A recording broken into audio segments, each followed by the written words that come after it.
Hello दोस्तों, the Acharya classes में आपका स्वागत है। तो हम लोग क्लास 12th की फिजिक्स पढ़ रहे हैं, जिसमें लेसन दूसरा है वैद्युत फ्लक्स तथा गॉस की प्रमेय। आपको बता दें ये फिजिक्स की क्लास आपकी 11वीं है। ठीक है, इससे पहले 10 क्लास अपलोड की जा चुकी है, पहले और दूसरे लेसन की। ठीक है, तो ये 11वीं क्लास है, जिसमें आज हम लोग काफ़ी महत्वपूर्ण टॉपिक के बारे में पढ़ेंगे। और टॉपिक क्या है? अनंत विस्तार की एक समान आवेशित समतल चादर के निकट वैद्युत क्षेत्र की तीव्रता।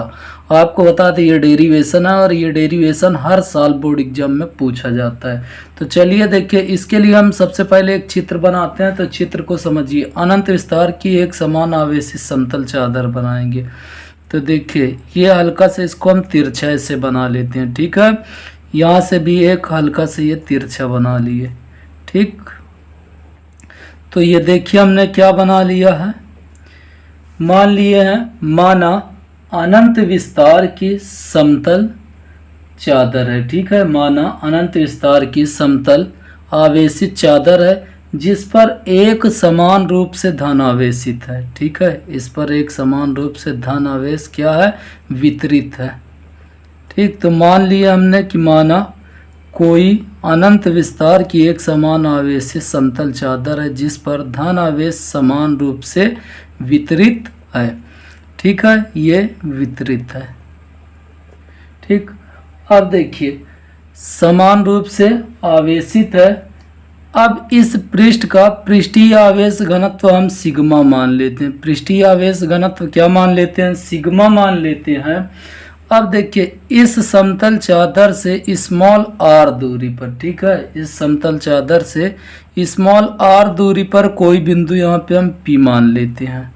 ठीक है, जिस पर हमें वैद्युत क्षेत्र की तीव्रता ज्ञात करनी है। अब देखिए, इस समतल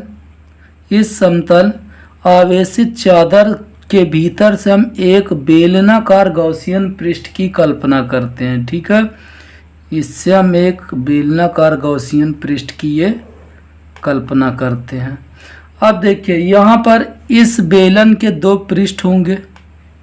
ठीक है, ये दो बाहर वाले पृष्ठ होंगे, दोनों ही स्मॉल आर दूरी पर होंगे। दोनों ही कितने दूरी पर होंगे? स्मॉल आर दूरी पर होंगे। और इसका जो ये पृष्ठ होगा, ठीक है, इसका जो पृष्ठ होगा, ये इधर पी, इधर हम मान लेते हैं पी डैश। ठीक है, इधर हमने पी डैश मान लिया, और इस वाले पृष्ठ को अगर हम S1 मान लेते हैं और इसको S2 मान लेते हैं। ठीक है, तो आप लोग बेलनाकार देखिए, आपको बेलनाकार समझाने के लिए हम किसी चीज़ से समझा रहे हैं। तो देखिए, बेलनाकार आप इसको आराम से समझ सकते हैं कि अगर आप देखिए तो एक ये अगर बेलनाकार है तो इसके दो पृष्ठ जो होंगे एक समतल होंगे। ठीक है, एक ये ऊपर वाला पृष्ठ और दूसरा ये नीचे वाला पृष्ठ, और ये तीसरा कैसा होगा? ये वक्राकार होगा, मतलब ये घूमा हुआ होगा। ठीक है, तो इस बेलन के 3 पृष्ठ मान लेते हैं, S1 S2, और इस वाले पृष्ठ को हम S3 मान लेते हैं। ठीक है, अब देखिए यहाँ पर जो वैद्युत क्षेत्र की तीव्रता अगर हम ले लें, ठीक है, इस पॉइंट पर अगर वैद्युत क्षेत्र की तीव्रता ले लें तो देखिए प्लस के कारण ये बाहर की ओर होगी। ठीक है, यहाँ पे प्लस के कारण बाहर की ओर होगी, और जो इसका क्षेत्रफल सदिश भी होगा वह बाहर की ओर ही होगा। ठीक है, वह भी कहाँ होगा? बाहर की ओर। इसी प्रकार यहाँ पे भी होगा। ठीक है, तो वैद्युत क्षेत्र की जो दिशा होगी वह बाहर की ओर होगी, और ठीक है, यहाँ पे क्षेत्रफल सदिश भी बाहर की ओर होगा। ठीक है, इसका ये तीसरा पृष्ठ है। तो एक बार इसको हम बोल देते हैं, आप लोग लिख लीजिए। ठीक है, क्या लिखेंगे? माना अनंत विस्तार की एक समान आवेशित समतल चादर है, जो एक समान धन आवेश से एक समान रूप से धन आवेशित है। कैसे है? धन आवेशित है। अब देखिए, समतल चादर से स्मॉल आर दूरी पर कोई बिंदु पी डैश है, और उसी के सममित स्मॉल आर दूरी पर ही बिंदु पी डैश है। ठीक है, पी डैश है। अब दोनों के बीच की दूरी की बात कर लेंगे, 2r हो जाएगी। अब देखिए, अब P और P डैश को हम अक्ष मानकर एक बेलनाकार गॉसियन पृष्ठ की कल्पना करते हैं। ये बेलनाकार गॉसियन पृष्ठ की कल्पना कर लिए हैं। अब देखिए, इस पृष्ठ का जो बाह्य क्षेत्रफल, ठीक है, इसका हम क्षेत्रफल क्या माने हैं, ए। ठीक है, इसका अनुप्रस्थ काट का क्षेत्रफल ए है। तो देखिए यहाँ पे इसके दो पृष्ठ S1 और S2 सपाट होंगे, जबकि तीसरा पृष्ठ वक्राकार होगा। अब देखिए यहाँ पे बिंदु P डैश पर जो वैद्युत क्षेत्र की तीव्रता होगी वह बाहर की होगी और क्षेत्रफल सदिश भी बाहर की होगी। इसी प्रकार इधर भी होगा। ठीक है, तो ये था इसकी रचना लिखने के लिए। बाकी ये डेरिवेशन देखिए अब समझते कैसे हैं।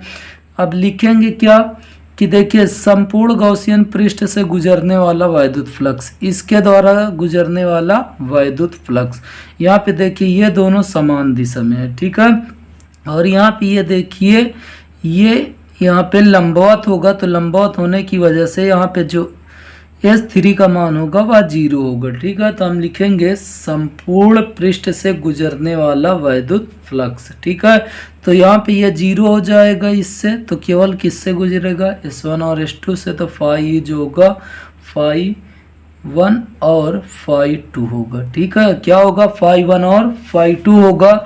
तो हम लोग फार्मूला पढ़ चुके हैं पीछे कि फाई बराबर जो फार्मूला होता है EDA होता है। क्या होता है, EDA होता है। और यहाँ पे भी इसका फार्मूला होगा EDA।